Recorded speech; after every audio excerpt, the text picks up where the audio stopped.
සාමාන්‍යයෙන් අපිට විදේශගත ශ්‍රමිකයන්ගෙන් හම්බුණා ගිය අවුරුද්දේ $. Our migrant workers brought in remittances of over 7.8 billion US dollars last year.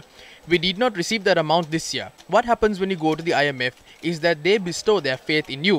They do not give big loans. Everyone gives out loans with the intention of us paying it back. Out of the 6.7 billion US dollars worth of loans we have obtained for projects, only 1.5 billion US dollars international sovereign bonds are there in the country.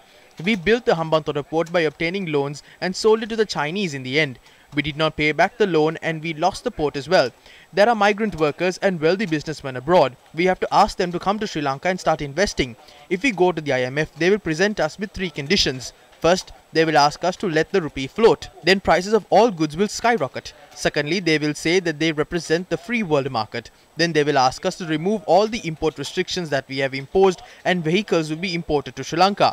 Thirdly, they will ask the government to reduce their expenditure, limit the appointments and cut down the concessions. But they will say that our state institutions will have to be made into profit-making enterprises. These matters will impact the lives of the general public. We need to look into this extensively. How will the prevailing crisis worsen if we do not go to the IMF, and what will be the situation that will come to light if we seek their assistance? This decision must be taken by the Central Bank and the Department of State Finance. They must assess the danger and take a decision. They have to interfere in this matter with great caution. ඒගොල්ලෝ මොකද කරන්න ඕන පුරෝකතනයන් කරලා මේ දෙකේ අනතුර බලලා තමයි අපි තීරණයක් ගත යුතු වන්නේ. ඒ නිසා අතිශය ප්‍රවේශංකාරී මැදිහත් වීමක් තමයි අපිට කර යුතු වන්නේ.